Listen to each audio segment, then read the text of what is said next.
Welcome back to the deep dive. Today we're going deep into Abu Dhabi's water and electricity scene. Oh, yeah. You've given us the stack of regulatory documents. Uh-huh. They're all from 2001, 2002. Right. Which seems like ages ago. It was a really interesting time. Yeah, a time of major change. Yeah. And we're going to try to unpack, what were the big takeaways from these documents? Yeah. Especially for you as a consumer living in this market. It's fascinating because, Abu Dhabi has this single buyer model. Okay. And so you have all these companies, Right. ADWEC, Transco, ADDC, and ADC. Okay. They're all monopolies. Monopolies. And the Bureau, which is the regulatory body, Okay.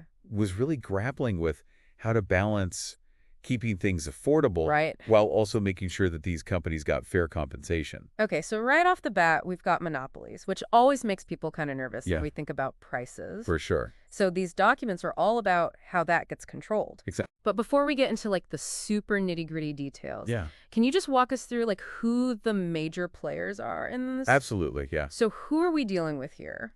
So at the top, you've got ADWEA, which is the Abu Dhabi Water and Electricity Authority. Okay. So they're the ones that are really setting the government policy. All right. Then you've got ADWA, which is Abu Dhabi Water and Electricity Company, Okay. and they're the single buyer. Okay. So they're the ones who buy all of the electricity and water from the producers. So ADWA is the big wholesaler. Exactly. They're buying it all up. Buying in bulk. Yeah. Exactly. All right. Good. And then Transco steps, which is the transmission company. Okay. So they manage all the high voltage lines, all the big water pipelines, moving it all across Abu Dhabi. So they're the delivery network. Exactly. And then finally, you have the distribution companies. Okay. That's ADDC for Abu Dhabi City, and then ADC for Al Ain. Okay. And they're the ones who handle that last mile connection to your house and to businesses. Okay, so they're the ones who are actually bringing it to my house. Exactly. All right, got it. Okay. So you got all these players. Yeah, we've got our players. Yeah. Now, how do we make sure that these monopolies Right. don't take advantage of their position? And Yeah. that's where these price controls come in, right? Exactly. You can't just have monopolies charging whatever they want. Right.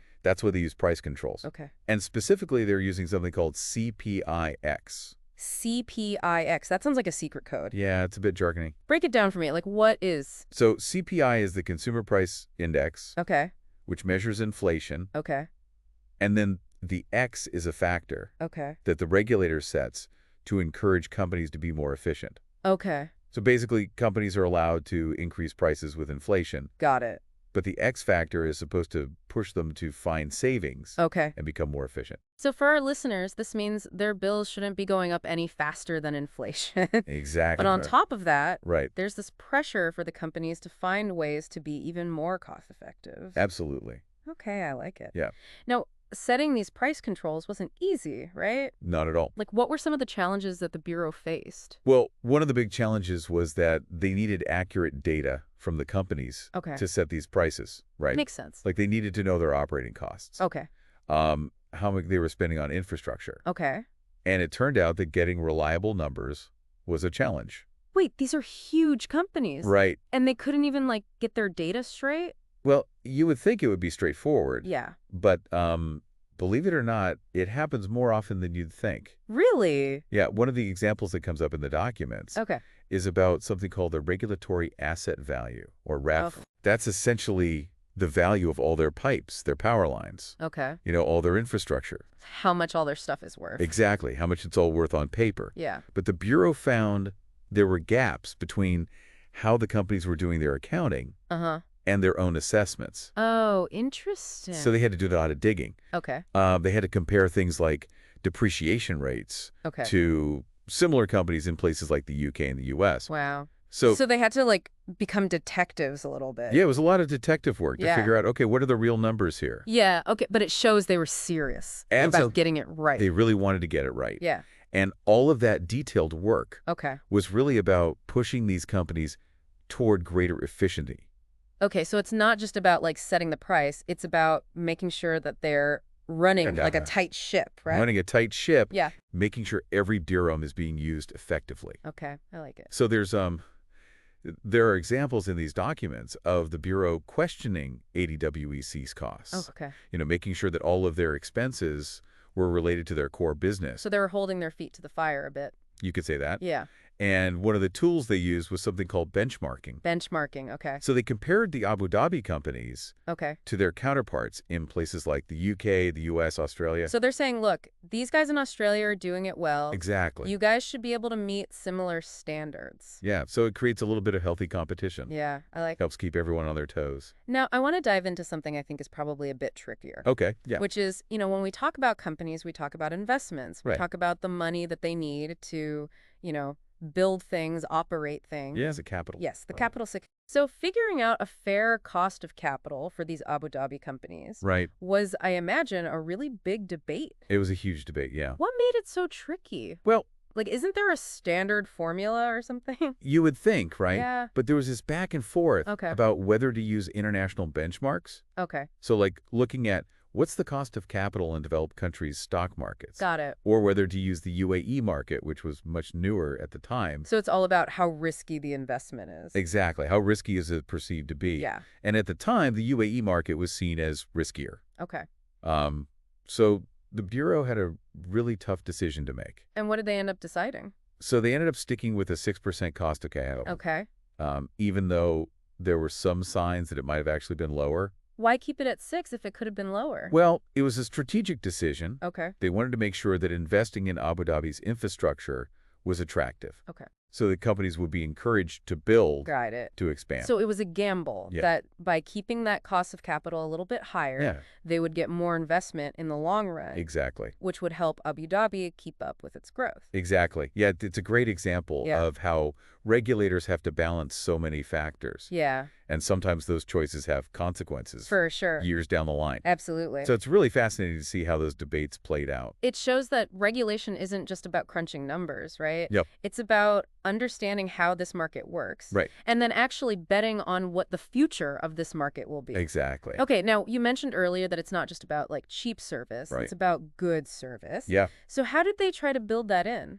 So one of the things that they introduced was called the Performance Incentive Scheme. Okay. Or PIS. PIS. All right, what's the PIS? So the PIS basically links the company's financial performance to the quality of their service. Okay. So if they meet their targets for things like customer satisfaction, they get rewarded. Okay. If they fall short, they face penalties. So it's not enough to just keep the lights on. Right. You've got to keep the customers happy. Exactly. Smart move. Yeah. So, but of course, there's always a little bit of a twist. There's always a twist. Yeah. So the companies, they weren't exactly thrilled about this PIS at first. Why not? It seems like a win-win. Well, they were worried about more regulatory burdens. Okay. The risk of those penalties. Got it. More paperwork, more scrutiny. Yeah. Who wants that? Not exactly their favorite things. I get it. So the Bureau, they compromised. Okay, how did they compromise? So for certain targets, like things like producing their audited accounts on time, they took what they called a glide path approach. A glide path approach. So instead of saying you have to meet this target right away, yeah, they kind of eased the companies into it. Oh. So gradually tightening the requirements over time. The training wheels for regulation? Yeah. Okay, I like it. All right. Give them time to adjust. Okay, so we've laid some groundwork. Yeah. We've got kind of the landscape. Uh-huh. Are we ready to actually look at some of these price controls? Let's do it. What they actually said for each company? All right. Okay, so starting with ADWC, they're the ones buying all the electricity and water. That's right. Right. So their revised price control, it included all the costs that are outside of their control. Okay. So things like the power purchase agreements. Got it. The cost of fuel. Okay. But it also included their own operating costs. Uh-huh. And then on top of that, they added 2 new revenue drivers. Revenue drivers? Yeah. What are revenue drivers? So revenue drivers are the things that determine how much money a company can make. Okay. So for ADWC, they added electricity units sold and water units sold. So the more they sell, the more they make. Exactly. Yeah, it's designed to incentivize them to keep up with that growing demand. I mean, that makes sense. Right. All right. What about Transco, the guys delivering all the electricity? Yeah, so Transco, they're handling all the transmission lines. Uh-huh. Right? So they actually had separate price controls for water and electricity. Okay. And their formula included a fixed amount. Okay. A charge based on peak demand. Okay. So those times when everyone's blasting their AC. Yeah. Or using a ton of water. Okay. And then a charge based on the total amount of water and electricity transmitted. Okay, so it makes sense that you charge them based on how well they're handling those peak periods. Exactly. Right. Those are the times when the system is really being stressed. Absolutely. And it rewards them for efficiently moving that water and electricity around. Right. Okay, that makes sense. And then there's also a new part of their price control. Okay, that covers the cost of what they call ancillary service. Ancillary services. Now, what are those? Yeah, so these are things that aren't super glamorous, Okay. but are really essential to keep the grid stable. Right. Things like voltage control, frequency regulation. Okay, got it. Like the stage crew at a concert. Exactly. Yeah, you don't see them, Right. but the show can't happen without them. Exactly, yeah. So this new part of the price control makes it really clear to us consumers what we're paying for. Okay, now I want to hear about the distribution companies, Right. ADDC and ADC, because these are the guys who are sending me my bill. Right, they're the ones you interact with the most. Yeah, so I want to know, how are their prices being set? So they actually have probably the most complicated setup. Okay. Their formula considers what they pay ADW for the water and electricity. Uh-huh. The transmission charges from Transco. Got it. And then, of course, their own operating costs. Okay. And then on top of that, they also have revenue drivers Okay.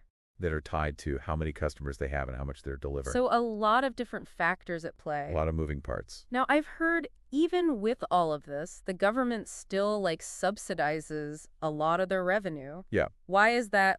Are they not profitable? Well, it goes back to that balancing act we talked about. Okay. So the government wants to make sure that water and electricity are affordable. Right. So they use subsidies to kind of keep those prices lower. So it's a bit of a safety net. Exactly. To make sure that even if it means these companies aren't making tons of money, Yeah. everyone still has access to these essential services. That's the goal. Okay, this is complex. It is. But I'm starting to understand the logic behind it. That's what we're here for, right? Exactly. To unpack it. To unpack it Yeah. and figure out what does it actually mean for me. Exactly. Okay, so we've talked about the players. Uh-huh. We've talked about the market structure. Yeah. We've even gotten into some of these price control formulas. Yeah. Where do we go from here? Well, let's move beyond just the costs. Okay. And get into something I think is really interesting. Okay. Which is how they actually try to measure and incentivize quality of service. Oh, okay. So- This is interesting. Yeah, tell me more. So, we talked about the performance incentive scheme. Right, the PIS. The PIS, exactly. Yeah. So it wasn't just about being cheap. Right. It was about pushing these companies to be good. Okay, so you can't just deliver the water and the electricity. Right. You've got to deliver it well. Exactly. Got it. And these documents, they really give us a fascinating insight into how that thinking was developing back then. Okay, so what can you tell me about this push for quality? Yeah, so one of the things that's really interesting Yeah. is that this wasn't just an afterthought. Okay. They didn't just tack it on at the end. Yeah. It was a very deliberate effort to say, look, we need to make sure that these companies' goals Okay. are aligned with what customers actually want. So it's less us versus them. Exactly. Or we're all in this together. we're all in this together. Right. Okay. The PIS is trying to create a system where everyone is invested Okay. in the sector's success. Interesting. So you reward companies for excellent service. Okay. You hold them accountable when they fall short. Okay, so you really are putting the customer at the heart of it. Absolutely. That's smart. Yeah, so now the big question is, how do you measure that? Yeah, how do you measure quality? Maybe you're looking at. Yeah. So what's really cool about these documents Yeah. is they actually show you the specific performance indicators Oh, wow. that they were considering for this PIS. Okay, give me the good stuff. All right, so What were the things that they were focused on? for ADW, the bulk buyer, Okay. it was all about making sure they were getting the best possible prices Okay. on those electricity and water contracts. So they're the ultimate negotiators. They have to be, yeah. Yeah. So they're being judged on how good of a deal they can score Okay. for us consumers. So their performance is tied to how much money they can save us Exactly. on those power purchase agreements. Exactly. Got it. And then for Transco, Yeah. the delivery guys, Yeah. it was about minimizing outages, Okay. making sure the water and electricity are flowing smoothly. Yeah. Reliability Reliability is key. is key, especially Yeah, especially in Abu Dhabi. in this heat.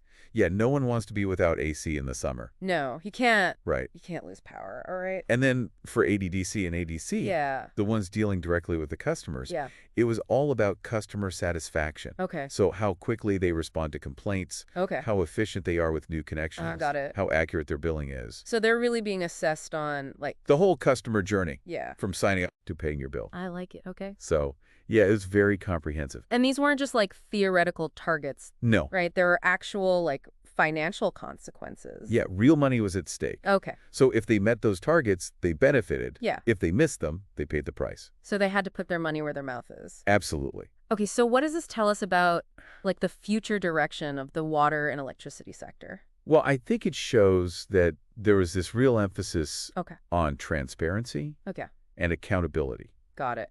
So it's signaling that, the days of these, like, opaque monopolies Yeah. are over. Okay. We're moving towards something that's much more open, Yeah. much more customer-focused. A model where companies are judged not just on profit, Right. but on how well they serve the people. Exactly. Okay, I like it. Yeah, it's about building trust for that long-term sustainable growth. It's like investing in quality and transparency now. Yeah? So that you can have this like better system in the future Precisely. that can respond to the challenges. Okay, that's a smart strategy. Yeah, it's a really interesting approach. All right, so we've got the players, we've got the structure, we've got this idea of like the PIS. Are we ready to actually look at how they tailor-made those? Yeah, let's get into the details. Yeah, let's get into like how they actually measured Okay. this stuff for each company. So let's start with ADWEC, Okay, ADWEC. the bulk buyer. So they had three main performance indicators. Okay. One was how quickly they produced their audited accounts and their price control returns. Okay. Another was the timeliness of their bulk supply tariff publication. Okay.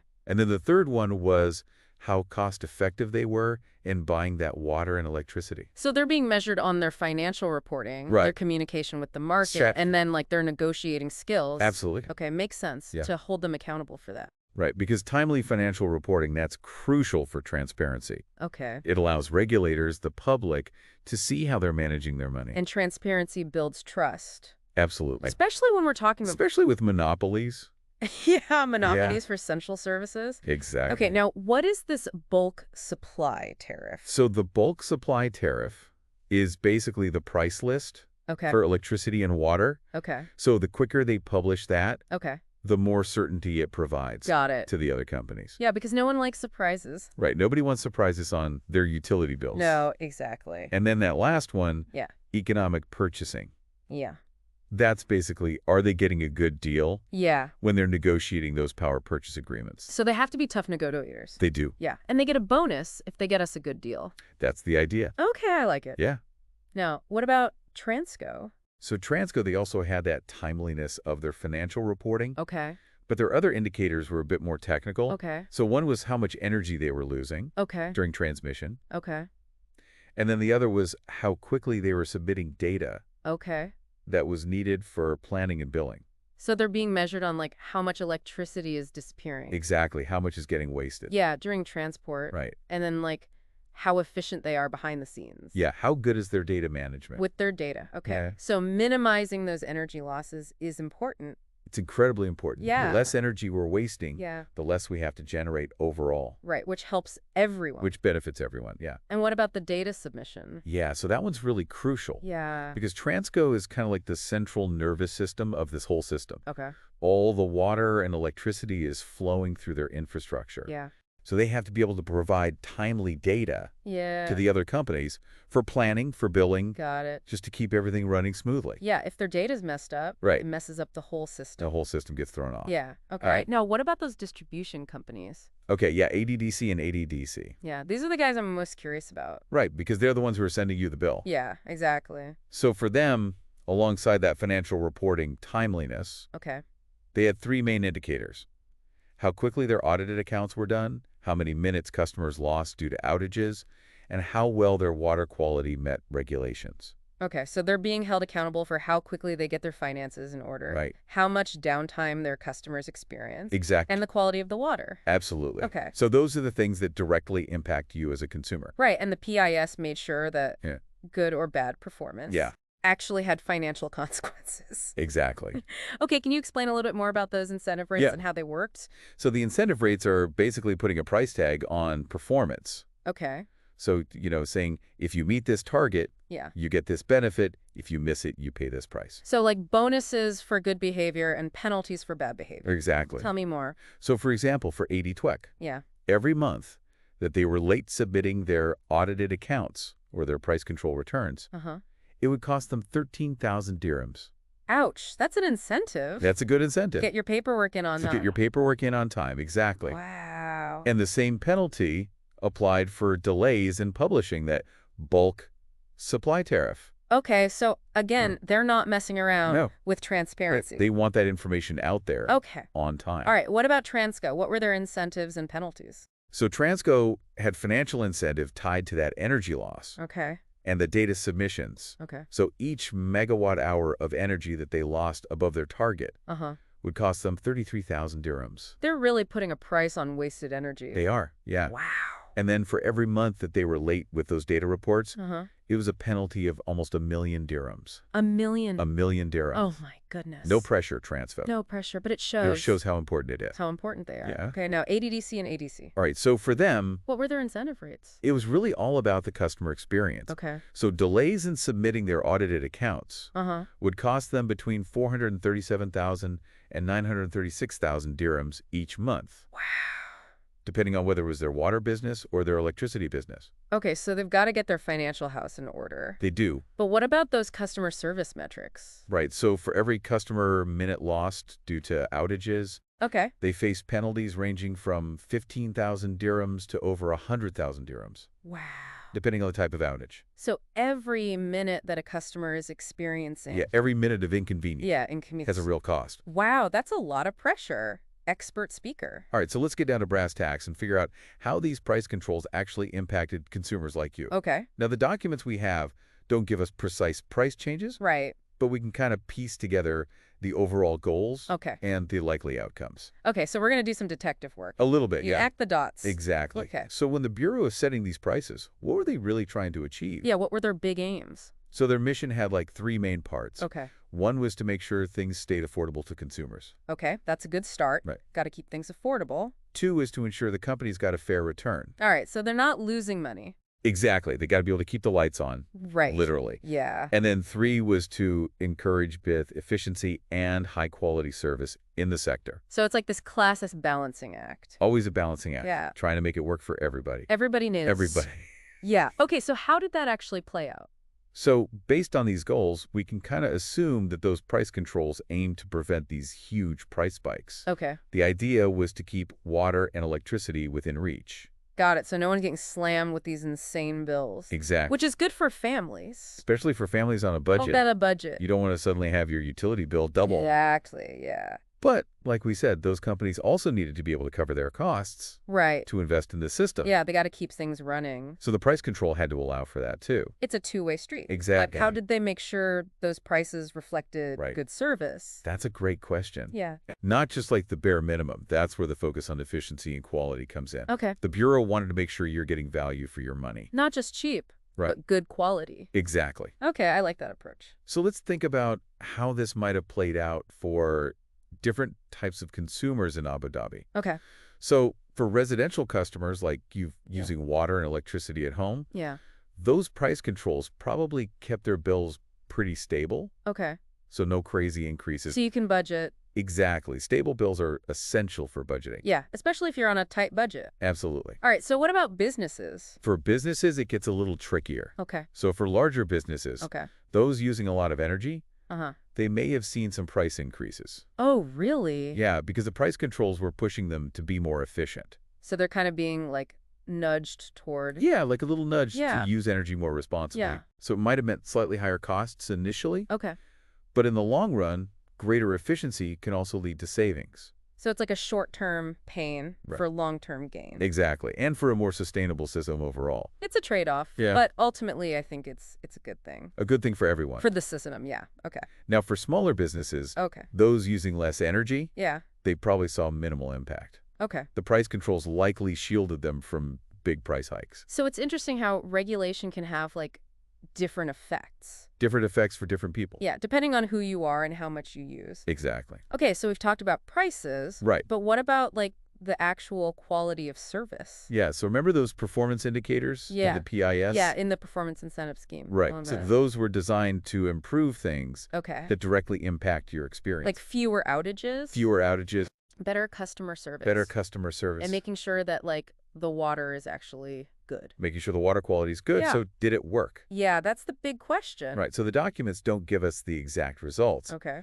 but it's highly likely that those financial incentives led to improvements. So you think those penalties for poor performance? Yeah, nobody wants to pay those penalties. Right. So it probably motivated companies to step up their game. So we might actually see, like, fewer power cuts. fewer power cuts, faster responses to complaints, faster response, more reliable water more service. reliable water, Because of this scheme? potentially, yeah. Wow, okay. Because remember those financial penalties? Yeah. They made it risky to ignore those customer service targets. It's not just about the numbers. It's about actually using those numbers Exactly. to get companies to deliver a better To get better outcomes for the consumer. For the consumer, yeah, I like it. So it's a really smart way of designing regulation. Yes. Yeah. Yeah.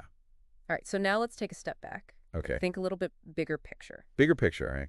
How do these decisions shape Abu Dhabi's long-term energy strategy? So that's a great question. Yeah. These documents are from a time before we had this big push for climate action. Yeah, renewable energy. Renewable energy Yeah, it wasn't really a big thing yet. Yeah, on the radar. But in some ways, they actually set the stage for a more sustainable future. Oh, interesting. So even without explicitly focusing on sustainability, they had some long-term impacts. Yeah, because, for example, by pushing for efficiency, they were indirectly reducing the demand for water and electricity. Right. So that already lessens the impact. The environmental impact. The environmental impact, yeah. Because if you're using less... You have to generate less. You have to generate less, which makes... Fewer emissions, yeah. Less strain on our natural resources. Makes sense, okay. And then also by making sure that companies could earn a fair return, those price controls created a stable environment for investment. Okay. Which is really key for those long-term projects. Yeah. Like, renewable energy projects. So even though they weren't specifically focused on, like, solar panels and wind farms, they were creating the conditions. New conditions. That would make it easier to move in that direction later on. Got it, okay. So it's kind of like an unintended consequence. Yeah. But a positive one. A positive one, yeah. In this case. And they really emphasize the need for long-term thinking. Long-term thinking is key. Which is, I think, when you're talking about... Especially when you're talking about energy. Energy, yeah. Yeah, you can't just think about what's happening today. Right. You got to think about 5, 10, 20 years down the line. What's the legacy? Exactly. What are we leaving behind? Yeah. So it's a great example of how those choices from back then are still shaping things today. Absolutely. Okay, so now I want to dive into this idea of, like, empowering the consumer. Okay. Consumer empowerment. Yeah, I like the sound of that. It's a hot topic these days. It is. It means, like, I'm in control, right? Like, I have the information. They have the power. I have the power. Yeah. Okay, so what does consumer empowerment look like in practice? So imagine this. You have access to real-time data on your provider's performance. So you can compare their efficiency, their reliability, their customer service ratings against all the others. So instead of me being in the dark, like, you have the information. I got the information. To hold them accountable. Hold them accountable. Okay, I like it. And it's not just about individual power. It's also about collective action. So imagine consumer groups using this data to advocate for changes. Got it. Or to hold the regulator accountable. So it's like citizens getting together. Exactly. And saying, hey, this is what we want. This is what we want. Yeah. This is what we deserve. Yeah, okay. And we're going to use this data. We've got the data. To prove it. To back it up. Yeah, so it's a really powerful idea. It is. And this trend toward consumer empowerment. Yeah. It goes hand in hand with the rise of smart technologies. In the water and electricity sector. So like smart meters. Smart meters are just the beginning.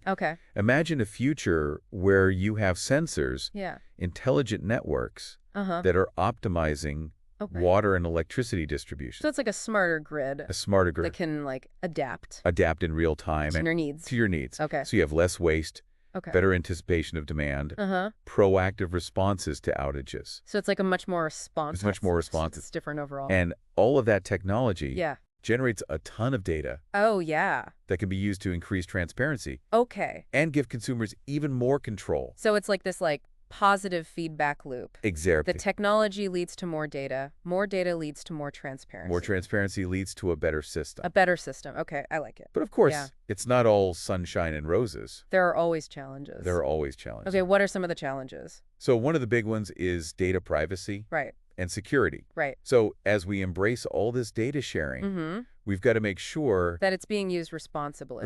That people's personal information is protected. Right. Transparency is great. Yeah. But I don't want my privacy violated. Exactly. You don't want to trade one for the other. Yeah. Okay. What else? And then you're also the issue of national security. Okay.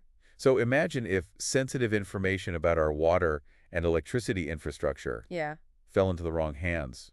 That's a scary thought. That's a scary thought. Yeah. So we've got to have really strong cybersecurity. Yeah. Really clear rules. About who can access who can access what. What data. Okay. And then the other big challenge is just the speed of technological change. Oh, yeah. Think about how much has changed. Since 2001. Since these documents were written? Yeah, it's mind-blowing. Right. 20 years ago? It's a lot. It's a lot. So regulators and policymakers, yeah, they have to be really adaptable. Yeah.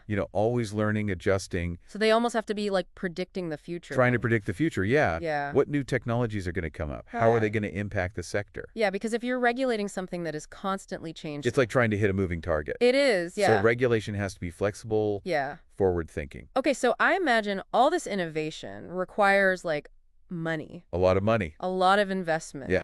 To build a smarter grid. Yeah. A more efficient system. Like, who's paying for that? Well, that's the other challenge. Yeah. Is how do we attract that investment? Right. And that requires a stable regulatory environment. Okay. That balances affordability for consumers. Right.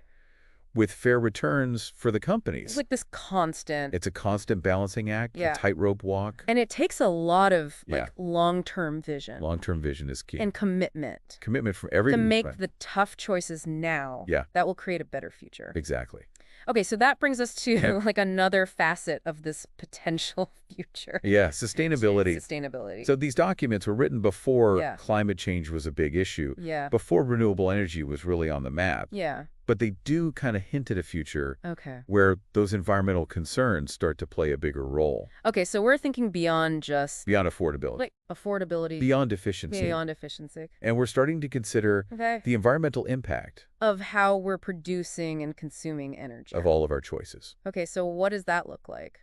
So imagine a future where Abu Dhabi's water and electricity are powered by a mix of solar, wind, other renewables. Yes. Less carbon emissions, a more sustainable future. Sounds great. It sounds great. But is it realistic?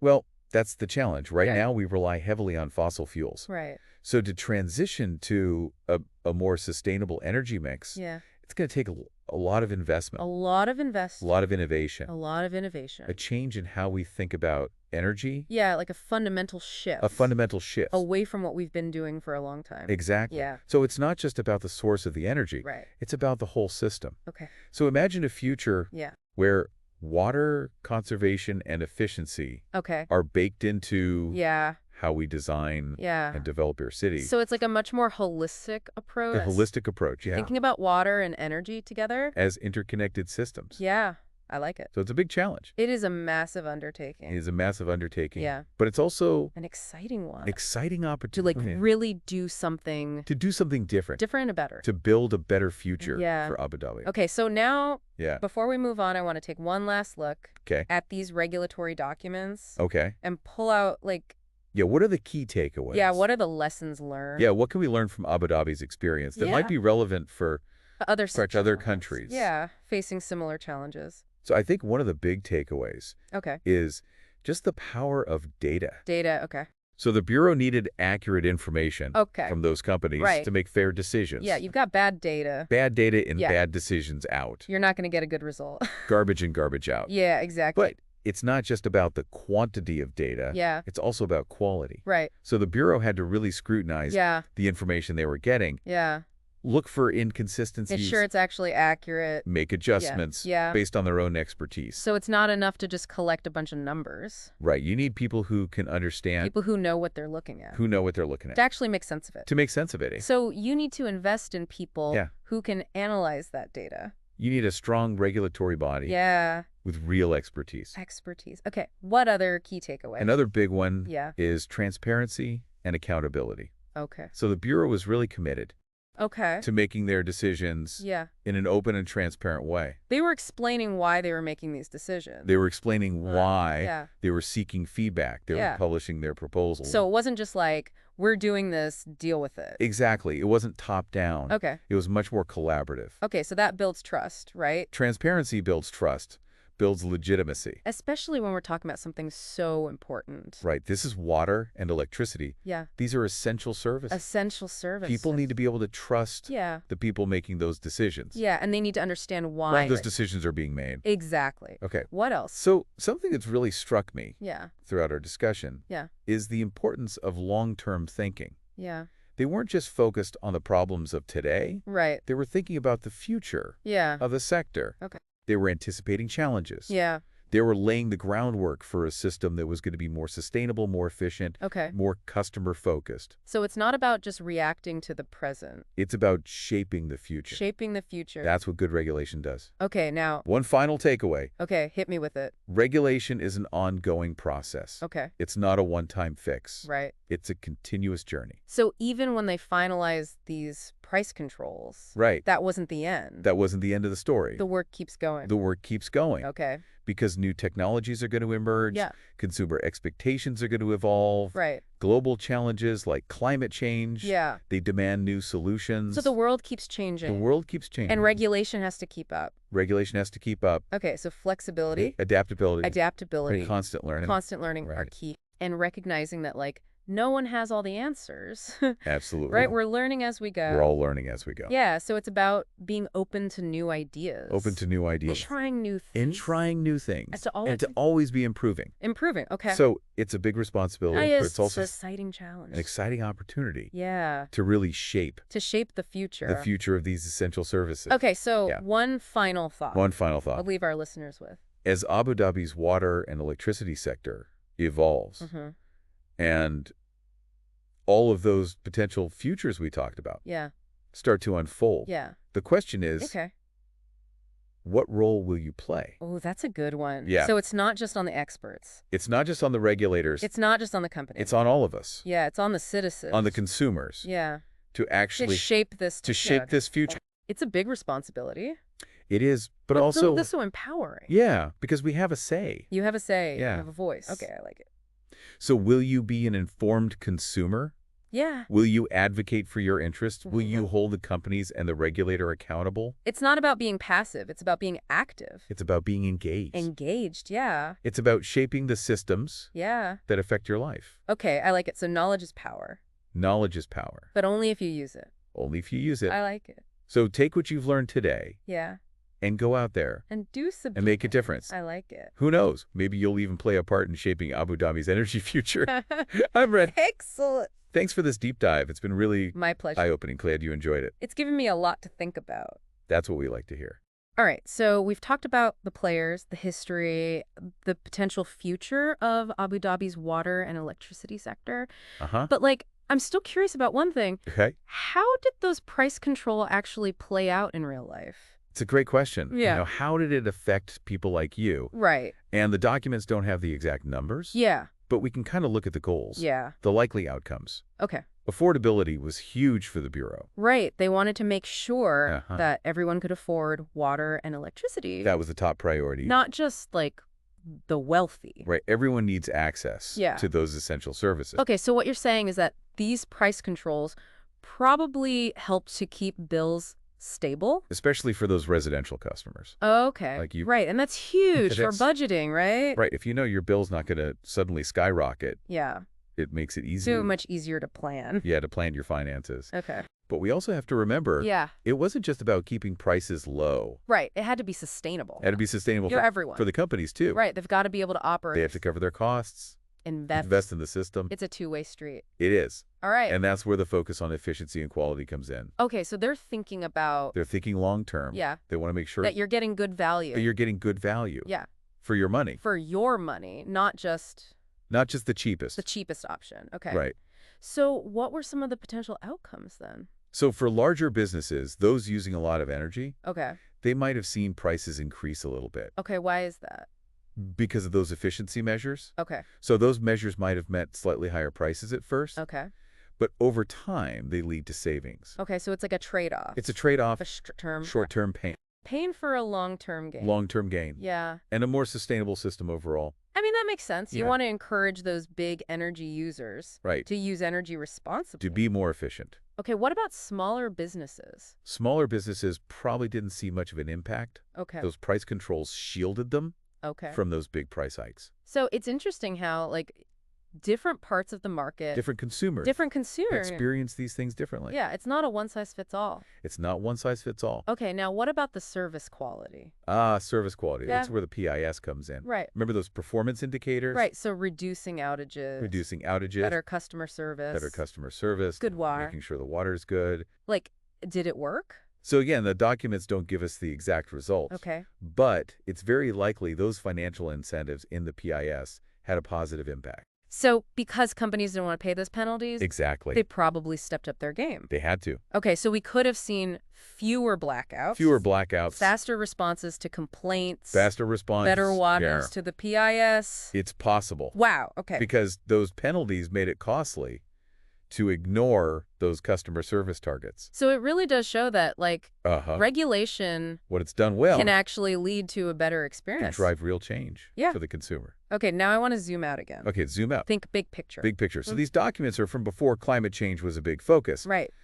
But those decisions about price controls did have implications for Abu Dhabi's energy strategy. Oh, interesting. So even though they weren't specifically talking about sustainability, they were kind of setting the stage. In some ways they were. For a more sustainable future? Yeah. How so? So for one, by promoting efficiency, they were indirectly lowering the demand for water and electricity. Okay.